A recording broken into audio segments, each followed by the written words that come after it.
Coming up next on the Wet Fly Swing podcast. You know, if you're thinking about doing these trips, whether it's for steelhead, kings, golden dorado, permit, tarpon, go do it now. You know, it may not be here, you know, so just take advantage of what you're able to do and don't think, oh, I'll do it next year. I'll do it next year. Go do it now. Is it, you know, who knows? Who knows what could happen up here? We could just be a few years behind the lower Pacific Northwest, which I truly hope not. But all the more reason to get out and have these experiences before they're gone. That was Adam Cuthriell with another great reminder that life is short and the time is now to jump on that next big trip. Alaska Week continues with our Alaska trip summary. With three of my good buds, we're digging into it today on the swing. Welcome to the Wet Fly Swing Fly Fishing Show, where you discover tips, tricks, and tools from the leading names in fly fishing today. We are in full swing today with Alaska Week, and the Alaska trip giveaway is going strong right now. You can head over to wetflyswing.com/giveaway right now. We'll have a link in the show notes as well, where you get a chance to win this trip that we're going to talk about today on the episode on the show here today. And all the gear, fly rods, reels, packs, flies. We got a power pack punch. Go over to wetflyswing.com/giveaway and join that right now. Adam Cuthriell and Nick Torres are on the podcast today to break down the big Alaska trip we put together last month. We find out what it was like for a 6'5" guy to squeeze into a tiny helicopter and fly and land on a remote gravel bar. We hear Nick's side of it today. We get a feel for what a multi-day remote Alaska trip feels like, and what's got Nick fired up for upcoming gear that Waterworks-Lamson has this year. We're going to dig into a little bit on the gear, a lot on the trip, and a bunch of good stuff. Plus, we find out if it's actually possible to get tired of catching salmon on a fly. So without further ado, here we go. Adam Cuthriell from Fish Hound Expeditions and Nick Torres from Waterworks-Lamson. How's it going, guys? Doing good, boys. Glad to talk to you guys again. Awesome trip we had out there with the two of you guys. Yeah, it's good to talk to you guys. Yeah, we're circling back here after, I can't remember, God, it's been a few weeks now from the trip up north to Alaska. We had an amazing trip that had some fun stories in it. We're going to dig into some of that and just talk about the trip in general so people understand. We're doing a giveaway right now to win a spot for one of these trips up there. So we're going to talk about kind of our experiences, both from Adam, your end as the outfitter, and Nick from your end as kind of up on the trip. And we're going to dig into a little bit on kind of Lamson and some of the gear we use as well. But let's take it back. Let's just start off first. Give us an update for those that didn't hear those past episodes we've done with you guys. Adam, who you are, and how you're connected here to this trip. Yeah, so I'm Adam, as you said there, and I own a guide service named Fish Hound Expeditions. We operate all across Alaska. We do day trips, we do multi-day trips, like we did here with Dave and Torres, all across Alaska, here in South Central, Western AK, and out in Kodiak Island as well. So we do all things fly fishing up here for everything that swims. Nice. Well, freshwater. Yeah, freshwater. That's right. And Nick, how about you? What's your connection to the trip, and talk about what you do for work? Sure. Yeah. So I am the community manager here at Waterworks-Lamson. So I manage our pro program, the social media marketing. Go around, do all the trade shows and stuff like that. And came up on the trip with you, Dave, after you put this thing together, and you were needing some gear to take up there. And so that's kind of where I came in. I also do a little photography here and there, so got to do some of that.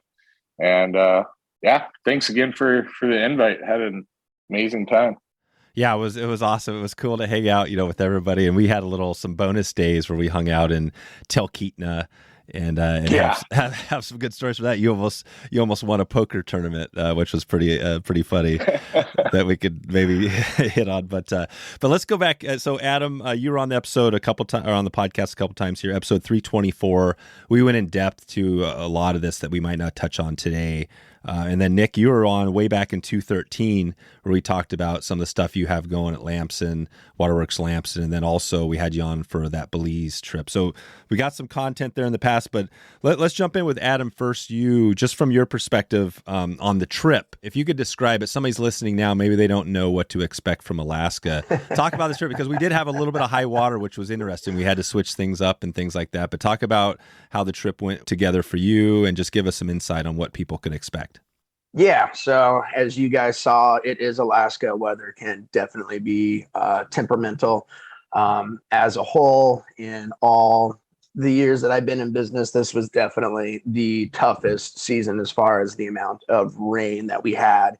And on my side, just the logistics and shuffling from changing dates, changing rivers was full on this year, not just for our trip, but for a lot of the trips. And with the curveballs that we were dealt, every single one of our trips, with the exception of one, got out. So out of 73 multi-day trips booked, 72 got out. So wow. With the amount of weather that we had, it was pretty good, considering the odds and having the river go to flood stage, not just once, not just twice, not just 3 times, but 5 times.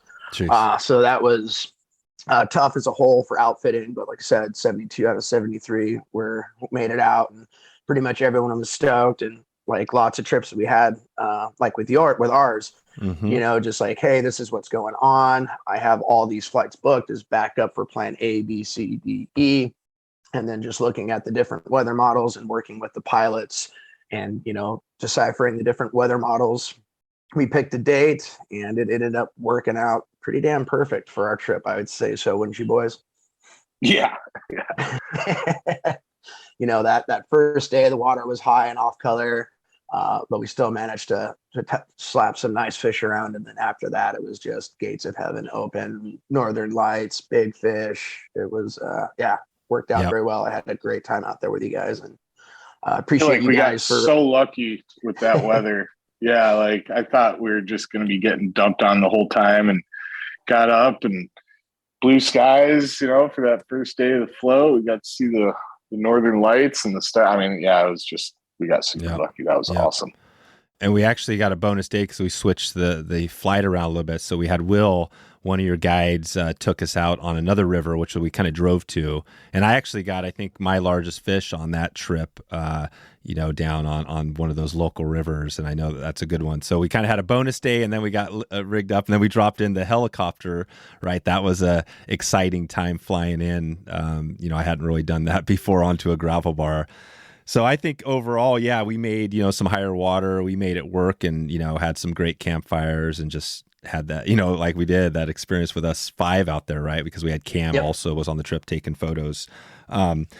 So Nick, give us a perspective. We're going to dig more into this, but from your end, looking at the trip, it started off like we didn't know if it was going to happen. It came together once we were on the river floating.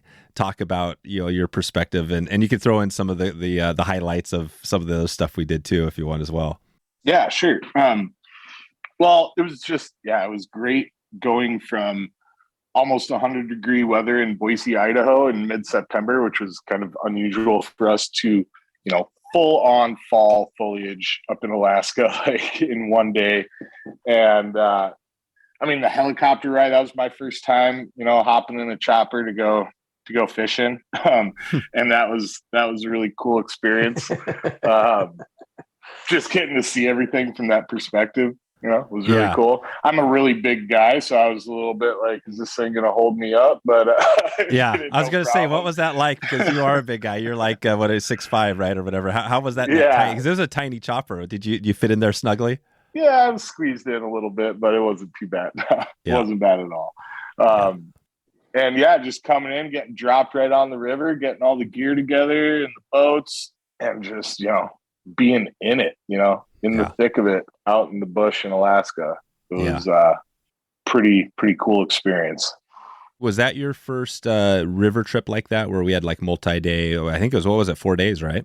Yeah, as far as like picking up camp and moving camp every night and stuff, it actually was. Yeah, I haven't done a ton of multi-day floats. I've done a lot of like floating the same stretch of the river for multiple days, but camping in the same spot and stuff like that for steelhead in Idaho. And so that was great too. It kind of felt like I was back on trail crew days, working for the Forest Service and picking up camp every night and moving and just getting to see so much awesome country. Yeah, I loved it. Yep, definitely. And Adam, from your end, I mean, that was the cool thing about these trips. And I've done some of these. I've been on your end of it, right? Kind of doing the guided trips. I know it's a lot of work, but we woke up, breakfast, lunch, dinner. I mean, you guys were taking care of everything. That was amazing, right? Talk about that from your end of this perspective. Like, what's that? I know that's a lot of work, but do you guys see, when you see us on the river enjoying it, do you understand how much we appreciate all that work you guys did out there? Oh yeah, man. I mean, on all these trips, it is a lot of work, and being from an outfitting point of view, like you're commenting on the good food, there are things that I can't control. I can't control the weather. I can't control fishing, but I can control having good gear, good hot food, beer. So on my end, if I can control the things I can control, it does make the experience better for everyone. And you definitely see that, like when we bust out the grill and they're doing bacon cheeseburgers for lunch, people are like, holy shit, hot food. Yeah. No, we're out absolutely. here 80 to 90 days a year. We don't want to just eat dehydrated, freeze-dried, stuff. So, we try to control the things that we can do.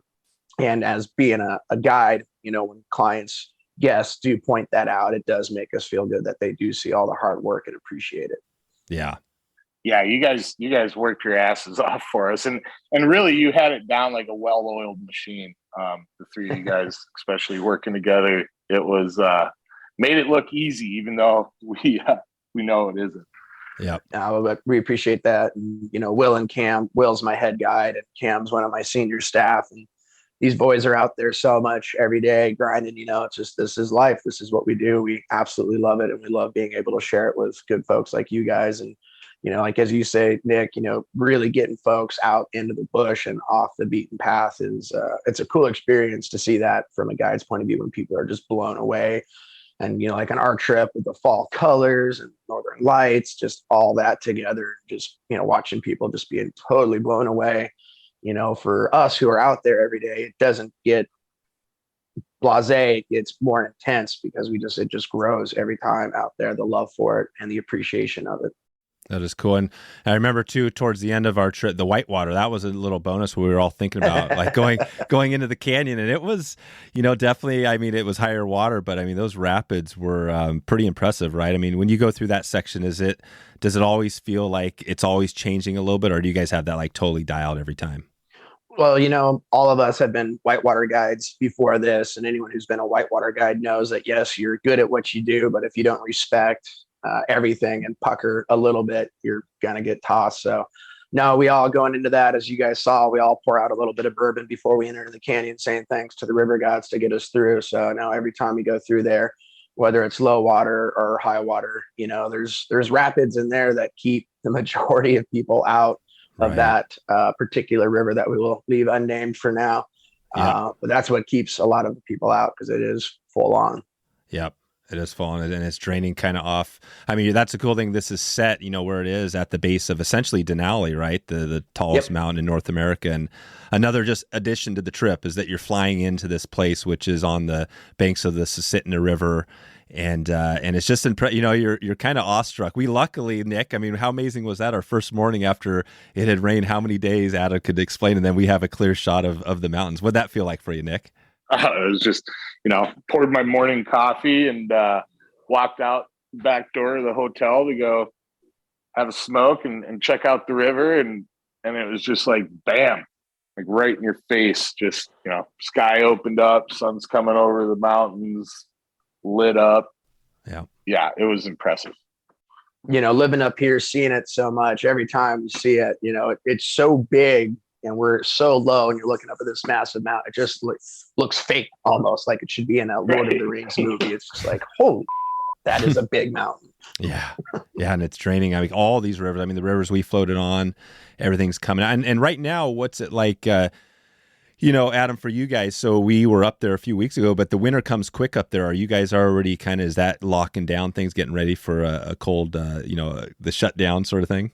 Yeah. We actually wrapped up our season in South Central on the 30th of September, and we just finished up all of our steelhead stuff out on Kodiak. And yeah, it snowed last night. Actually, winter's here, man. I can't wait to get back out on the snow pony and sliding on my board with my kid. Nice. Yeah. Let's talk about a couple of the important things on the trip. I wanted to touch on the species that we hit and some of the beers. We also had some beers on the trip, right? Which was one or two, which made it fun. But Nick, let's talk about that from your perspective. You caught a couple of fish I don't think you've caught before. So talk about some of those fish. Yeah, I got to cross a couple off. Grayling was one that I hadn't caught before. Coho, another one. The finding those silvers kind of right where Adam said they were going to be, of course, was really cool, and getting to kind of sight fish to them there in that froggy water, watching how aggressive they react to those pink streamers, those pink dollies. Like that was definitely a highlight. That's kind of, what I get into. I kind of nerd out on catching different species on the fly. It's one of the things I enjoy because it takes me to so many different places. And anytime I can do that, I'm just having a blast. So yeah, that was really cool. Yeah. And what about the dollies there, the dolly varmints? Dollies, yeah. So I've caught like their cousins, I guess, the sea run dollies down in the OP, or up on the OP, I should say. Oh, okay. For us down here on the Olympic Peninsula there, like in the Hoh River, and I think got one out of the Queets too. But these were a different animal altogether, right? Like these fish are just gorging themselves all day on these high protein eggs that are everywhere. And they're just fat and healthy and chromed out. That was definitely, probably one of my favorite fish, if not my favorite fish from the trip, was that super chunky dolly, Adam, that you scooped out of the river for me. That was cool. Dude, that was a memorable fish for sure. I'd say that one, and then the one right when we were coming into camp, that big bow that just lit you up and went across and then came back, and then Will just scooped that thing out. It seemed like nowhere, and that net just full bellied over with a 8-pound rainbow. That was pretty awesome. And then another one of the better net jobs I've seen in my day. Yeah. Oh man, Will was the MVP on that one for sure. Because if he hadn't gotten that fish right at that second, and it got out there in that current, there was a high likelihood that we weren't gonna bring that one to hand. Boom. Later. Bye. Yeah. Exactly. God. I think one of my favorite. I always like hearing people say, like, this is the biggest rainbow I've ever caught in my life. But Dave, with you, man, these fish fight like steelhead. Yeah, that's what I was going to say. I was going to say that's one of my biggest memories is that some of the rainbows we caught, it was amazing. Yeah, they are tough. Not only are they tough, they fight like a steelhead, but they're tough to even, like, once you get them into the net, they just don't want to be touched. They're just like, they're super aggressive. And so it did remind me a lot of a steelhead.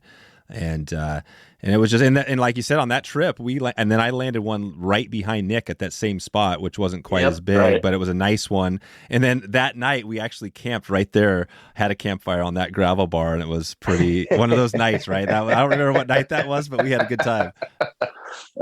We had a couple of pretty epic nights on that trip. Yes, we did. Yeah. Yes, we did.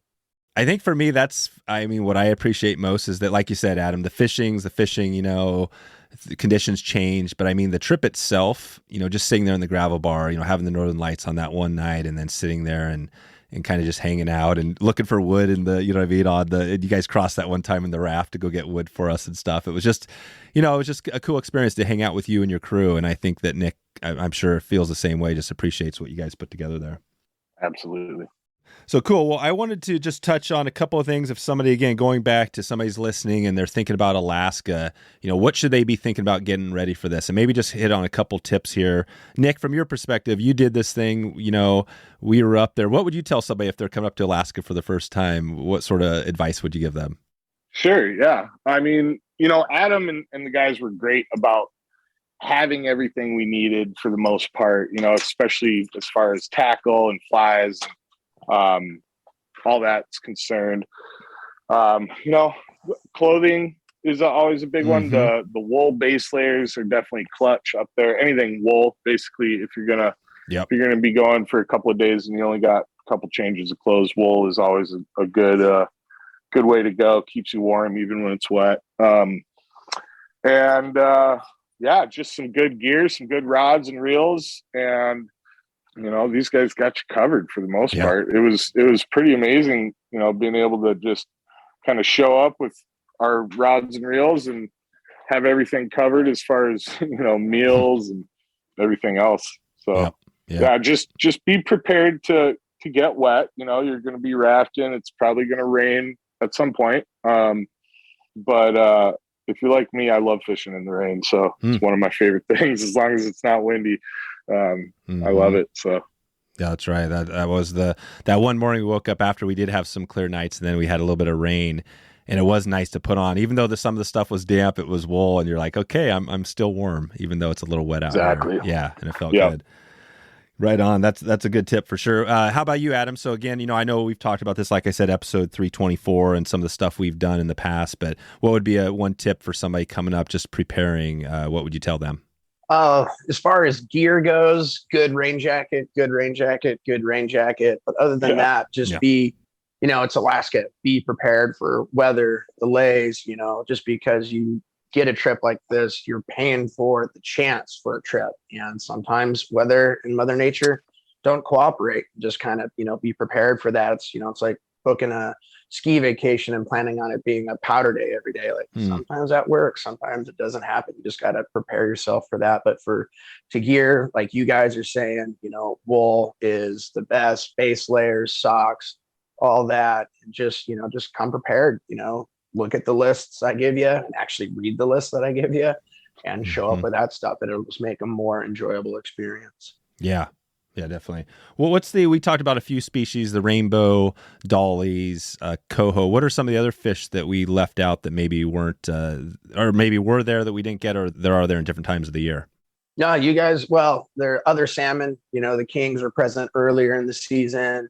And then after that, we got pinks and then chums. Chum salmon are one of the most underrated sport fish, in my opinion. They're huge. They're aggressive. I mean, you guys saw the zombies that were left of the chums. And, if you're catching those things when they're fresh, they're a lot of fun. So underestimated as far as a sport fish for targeting on the fly.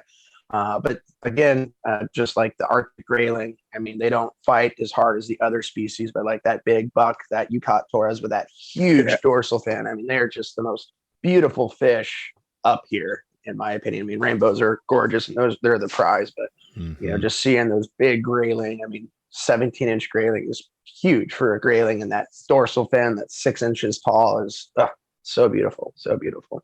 Yeah. Yeah, it was cool. And we were pretty much talking a little bit about the fishing, because we were, pretty much, we fished a lot of the beads and stuff like that. Talk about that a little bit, Adam, on how it was in relation to, other times or other conditions on the fishing. Yeah, definitely. So, fall, my two favorite times of year to be up fishing in Alaska for trout are early season and late season. When you guys were here, it was late season. So all the fish are super fat. They're eating the salmon eggs. So you're fishing a bobber rig with a bead and a peg.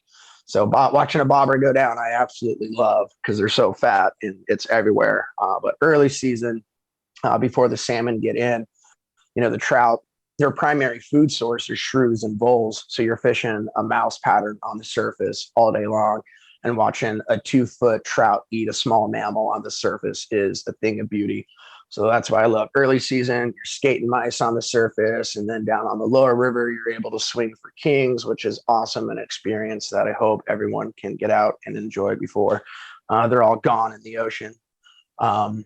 So that's my two favorite things. And then as it kind of transitions, once the salmon get in there, before the eggs and the flesh are super thick, we're throwing a lot of streamers, cast them to the bank, stripping them in kind of like in the lower 48. But then up here, because there's so much structure, I mean, we call them leopard rainbows because they got spots all over them, but also because of the way they hunt, they'll be hung up in all that timber, and you just down hang your streamer, and it's just working back and forth in that current. And the water's crystal clear, so you just see this trout just lunge out and attack this streamer that you're dangling in front of this on these log jams. And it's so cool because these fish don't get fished that much, and they'll hit that streamer and they will be on. They will literally have tasted metal and they're on it. Then it comes up and that streamer's still dangling there. They come up and they hit it again until you finally seal the deal. Is a pretty cool way to fish. And then, right after streamer fishing, that's when all the eggs start laying. And that's when we switch over to, nymph rigs with beads and flesh. And you can still work. If the water had been lower when you guys were here, you can still get a trout to eat a mouse pattern in the fall. But this last year, the water was just so high. Too high. They're down deep. Yeah. Whereas in most years in the fall, the water level is lower. And some of those smaller side sloughs and streams, you can get them to hit a mouse. But like I said, this year the water was just so damn high. That was it. It was just it was a high water year, like you said. And so for those people listening that maybe, are looking ahead, that is a couple things, the early season, early summer, July, where you get a chance really to go hard for some of the surface stuff. And then also, like you talked about earlier, the steelhead, you also have the Kodiak program. So that's another huge thing that people can connect with you. And I think we're going to have to stay in touch with you too. Yeah, I'm going to be back for that one for sure. Exactly. Yeah, Nick, you can talk because you're coming. I mean, obviously we both live in steelhead areas. The steelhead runs down in the lower 48 have been down for a few years and they're starting to come back a little bit. But Nick, you're due, right? You're due for some steelhead action, right? Oh man. Yeah, it's been a while. Yeah. I'm on a pretty long drought right now, but I also just don't get the time that I used to. I got with the two little kids and work, and I don't have the 2 weeks to go up and spend on the Rond or the Clearwater or the salmon and just really devote time to it like I used to, but it'll happen. Yeah. Oh yeah. I have faith. That's the steelheader way. You just got to keep hoping. That's right. That's right. You got to be positive. But it sounds like you don't really have that problem up north there, do you, Adam? Yeah, it's more of a we're fishing rather than casting, right? Yeah, we're very fortunate up here. I have a couple different reasons in my head being a fishing guide why our runs are still doing good. But yeah, it was an amazing steelhead season. On the one trip I guided, we landed well over. This is just as I say this, talking with you boys and how it was when I started steelhead fishing in the lower Northwest. If you got one or two, in a handful a day trip, you were a stud. We landed over 100 on my trip. And before meeting with you guys, I was reading an email from one of our guests who was out on one of our trips and talking about the food and everything. And walking down, he's like, I landed 28 steelhead in one run. Jeez. In the morning. That's ridiculous. That's pretty nuts. It's a very specific number. He counted each day and told me how many he landed each day, both swinging and beading. It's just nuts, the volume that we still have. And, not to sound like a salesman, but this goes for kings. This goes for steelhead. If anyone out there is thinking of doing this trip, whether it's in Alaska, lower 48, wherever, do it now. They may not be here. It could be like the OP where they're going to shut it down. And that could be what happens to Alaska in a few years. If you're thinking about doing these trips, whether it's for steelhead, kings, Golden Dorado, permit, tarpon, go do it now. It may not be here.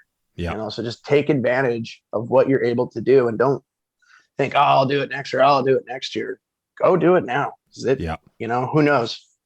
Who knows what could happen up here? We could just be a few years behind the lower Pacific Northwest, which I truly hope not. No. But all the more reason to get out and have these experiences before they're gone. Yep.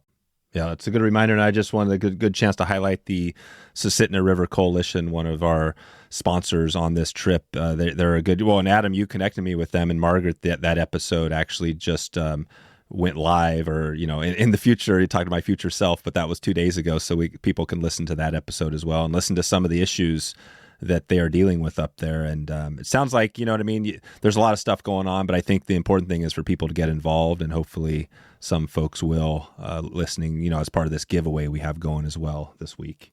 100%. That's the thing that I've been so thankful with working with you. And I mean, fishing with you guys was a blast, but just getting this out there. There are a lot of fights up here that the lower 48 is not aware of. And by people listening, paying attention, giving their 2 cents to their elected officials can help us and will make a difference. Because if people are quiet and don't know, this big money is just going to rape and pillage Alaska, and it won't be here. So I thank you so much, Dave, for reaching out to Margaret and the coalition, because there are a lot of folks up here fighting the good fight. But if we could get folks from the lower 48 to help address these issues, would be super beneficial for everyone. So that way, my daughter and Torres' daughters could come up here in 20 years and still be able to have these same experiences that we had. Exactly. Yeah, that's one of the cool things about this, is that we got this giveaway, but behind it is that message. And I think Costa, one of the sponsors on this, they, that was a big thing, for them too. And we're hooking up with them to do some of this as well, to talk about some of the other issues around. So cool. Well, Nick, I want to turn this a little bit back to you, because we haven't talked much about gear, and of course I love the gear stuff. So talk about, you brought up a bag full, literally a suitcase full of gear, and stuff was piling out. But talk about what we used up there, because you guys you got your reels, which are still, I think, probably the lightest out there on the market, but you also have a line of rods. Talk about the gear we used up there. Yeah, we really got to put the gear through the paces. So we were fishing our velocity rods, varying in 7-8 weights, which you really needed for a lot of those rainbow trout down there, as well as the Cobalt rods in the larger sizes, 8, 9s, for those coho and some of the other spots. Brought up a lot of different reels. We were fishing everything from the Guru to the Litespeed F. Even had a couple of those new center fire reels that we're going to be launching here in a couple of weeks. Those are sexy. Out for those. Yeah, thanks, man. Yeah, I was really glad to be able to get those out and kind of put them to work. So that was really cool. Had some catch and release tools to get those hooks out quick, and that was really nice. And I was just obviously happy with how everything held up and performed. Feel like we all put them to the metal and gave them what for, as far as the fishing down there. Those fish can put a bend in your rod for sure. Yeah, so that was cool. That's right. I think we were using we had all the weights up there, but the 7 weight seemed to be a good all around rod. Was that the one, Adam? When you talk about people, do they typically bring their own gear up there, and do you recommend kind of a 6, 7, 8 weight, that sort of range? Yeah, definitely. We do provide gear at no additional cost for folks, but on these trips that are these fly out trips, most guests come up with their own gear. That's, you have what you use, and you use it a lot, and you're used to it, or you're a gear geek like us and you go out and you buy something that you won't use for other than for this trip, just to add it to the quiver. But I just want to talk about Torres's gear. Man, that velocity rod is awesome. And you're talking about as far as cork and fish. I was trying to break that thing, and that rod is just awesome. And paired up with that Litespeed, and being a gear geek, that rail system that you guys put onto the butt section and how it lines up with that Litespeed is just a weapon. And that is by far one of my favorite rods that I've cast and used, and it mends super well. Everyone always trying to, with rods, see how far they can cast it, but the real thing, especially with trout fishing, is the ability to pick up that line and mend it efficiently. And that velocity, that 7 weight, man, just picked that line up so easily, sat it up river for a beautiful, sexy, stack mid drift time and time again. That's a killer setup. Thank you. Yeah. I felt like the action on those velocities was perfect for what we were doing up there, right? Like Adam says, being able to pick that line up and put good mends out, and then, smooth upstream casts. And, well, thanks, man. I appreciate hearing that. That's always good. It's so cool for me to get out. In my job, I get to get out and fish with a lot of different guides in different places. And it's always such a cool experience getting to fish with you guys, you know, the boots on the ground, the guys that are out there grinding it out every day, and kind of see you guys put the gear through the paces is always a treat for me. So thanks. Yeah. Thanks, bud. Yeah, Alaska, there's not a better testing ground for gear than Alaska, with how hard we are on stuff and getting packed up into planes and helicopters and in boats and big fish. It's if anyone wants to test any gear, it should be up at AK. Nice. For sure.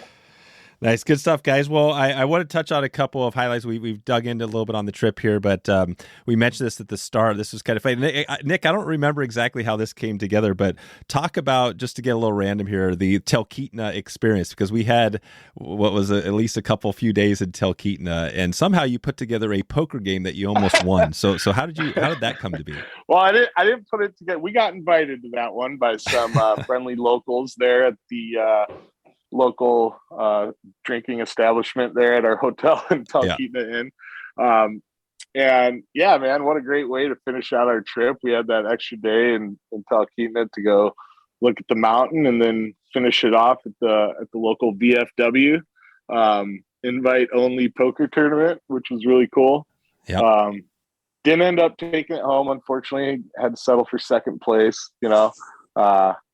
can't win them all, I guess, but no, man, that was great. That was such a good time. Yeah, I do like to play some cards, when I can. Yeah, and Talkeetna is a pretty cool town because it's at, like we said, it's at the base of Denali. It's kind of the jumping off point for people that are going into Denali, right? Climbing it and that stuff. And I guess the helicopter flights we did, I mean, I think that company, they take people up over the mountain, right? Adam, have you had some experience there with that? Yeah. Yep.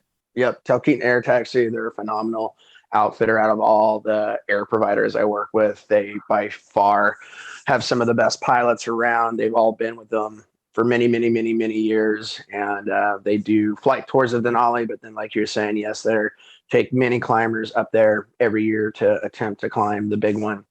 And I can't say enough good things about Talkeetna Air Taxi. That's cool. Yeah, I spent a little bit of time that morning, a couple mornings they were there, and the shout out to the U.S. Forest Service office there. It's a really cool office. I went there, spent a little bit of time early in the mornings doing some work, and they have a really great room, which shows all the climbers. And I think 1,100 people summited Denali this year, which is a cool little fun fact. But nice, guys. Well, before we get out here, I just want to give a heads up to both of you, or a chance to offer anything else you want to talk about the trip. I mean, we did kind of a highlight here on it, but before we get out of here, what would you guys, any other words of wisdom to anybody listening here? Well, like I said earlier, not to beat a dead horse, just do it now. Take advantage of it while you can. Get out here and enjoy it. Hopefully it'll be here forever, but if it's not, get out and do it now, whether it's Alaska, Baja, down south, wherever. Go out, go fish, enjoy it. Yep. Nick, how about you? Yeah, I agree with Adam.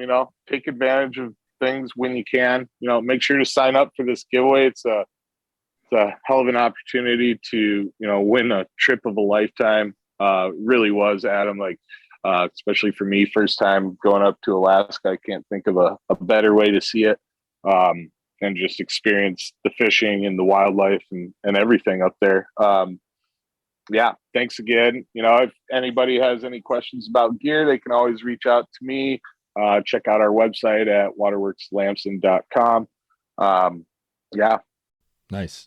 And I'm glad you highlighted the giveaway, and just a shout out to some of the sponsors. We mentioned a few of them that are involved. We'll have a link at wetflyswing.com/giveaway where people can enter this thing. But essentially we've got Costa, we've got some sunglasses, Scientific Anglers is giving away some lines as part of this. Umpqua has a bunch of flies and a pack, essentially a sling. I mean, we've got we got multiple rods. Nick, you are giving away cool package. Yeah, I think you're giving away one of those rods and a reel. We've got another rod in the mix. It's a power pack giveaway because when you add a trip to it, all the gear plus the trip, it puts this into, a pretty nice prize pack for a person to win. And it's exciting to be a part of this with you guys. And before we get out of here, I just want to touch one more thing, kind of looking ahead. So now we're going into, right now as we speak, into the, fall, winter. Nick, what's up for you next? As you look out, say, over the next kind of 6 months of the year, you have any other trips or anything else going with Waterworks-Lamson? Yeah, it's going to be a busy few months for me. We got a bunch of new stuff coming out. We just released a new kind of Euro nymphing reel / trout spay reel with the Guru 5 HD yesterday, as well as the new Litespeed M in a 6-weight size. That's our saltwater reel. We got the center fire that's going to be dropping here in the next couple weeks. It's a whole new line of reel, really just a workhorse reel that you can take from the ocean to musky fishing to steelheading to whatever you want to do. And a new rod coming out in November. So that's going to be keeping me pretty busy. I'm headed down to the Delta in California next weekend for our sales rep. John Sherman puts together a Delta Day event down there for some striper fishing, bass fishing. So I'll get to hang out with all our dealers and guides and stuff down there. I'm looking forward to that. And then right after that, I'm headed home to South Dakota, where I grew up, to see my folks and hopefully go shoot some pheasants at my buddy's property there in central South Dakota. So I'll be bumming around. And then the trade show season starts in January. So I'll be heading out to New Jersey for the fly fishing show there and coming back and doing Denver as well. Showing off all this cool new gear. Yeah. Stoked. Yeah, that's a packed season, and I'm looking forward to catching up with you next year at the shows for sure. That's going to be a lot of fun. So Adam, how about you? I know you do some stuff in the wintertime, even when it's freezing up there. What's the next kind of 6 months to a year look like for you? Yeah, definitely busy with the business, marketing, booking trips. So many trips booked for 23, which is awesome. And then at the end of November, first part of December, taking the family and some of my guides, we're going to Honduras to go chase bonefish and permit. Looking forward to that. We're actually working with another good buddy of mine that I used to guide with back in the Black Canyon. He's got a killer bonefish permit program going in Guanaja, and we're going to be working with him trying to get one going on one of the little smaller islands down there. So looking forward to walking the flats and chasing bones and expanding the business, and then coming back up here and getting my 2-year-old daughter snowboarded a bunch. Last year when she was 15 months, she got like 35 days in at the resort. Jeez. So Nice. looking forward to getting back out, sliding on snow with my daughter. And we always do a couple big backcountry trips where we either fly into the Alaska range or take the camper over to Thompson Pass and climb mountains and slide down on snow. That's so cool. And then, back in the next season, I'm super pumped. Going to be working with Untamed Angling, going to Bolivia to chase Golden Dorado for the first time and get working with them. So lots of things to look forward to, from chasing fish, sliding on snow, and most importantly, spending time with my wife and daughter. Yeah, that sounds amazing. Yeah, it sounds like, there's so many trips. Life well lived. Yeah, exactly. There's so many things to do, but it sounds like you guys both have some good stuff lined up. Nice. Well, I'll send everybody out. I think we will put in the links in the show notes, fishhoundexpeditions.com and waterworks-lamson.com for both of you guys. And I just want to say, as we're wrapping up here, I mean, I couldn't have asked for a better trip to spend, you know what I mean? Like the time up there with both, you guys and your crew, Adam, up there. So I appreciate all the effort, and I'm excited to keep, staying on some of this stuff and hearing about some of these, new trips coming up as we move ahead. So guys, thanks a lot. Thank you guys. It was a blast being out there chasing fins with you guys. As we all pointed out, sitting around the campfire, having some beers. It was epic. We had Will, Cam, and myself had an absolute blast with you guys. You are good humans. Absolutely, man. I second that. It was a blast hanging out with you boys. So there we are. wetflyswing.com/377. 377. We'll get you a chance to get that link if you're interested. If you haven't yet entered the giveaway, wetflyswing.com/377. There'll be a link to the giveaway there. You can also go directly to the page at wetflyswing.com/giveaway. That'll direct you right over to the page where you can sign up for a chance to win this trip and all of the gear we've been talking about. It was definitely fun. It's definitely been a fun ride putting this together. We're right in the middle of it now, launching out this giveaway, but it's been a nice long process. We got up to Alaska, talked about a lot of that today, used some of the gear that we've got here, and now we're just circling back and getting really close to actually giving this away to one lucky winner. one lucky winner next week is going to win this prize pack with everything included. So I'm going to hop on the next one. I've got another episode I'm going to get lined up here today. So if you can, connect with me. You can connect on that giveaway page. You can send me an email anytime, dave@wetflyswing.com or wetflyswing on social. Would love to hear from you, and you can let me know how we're doing.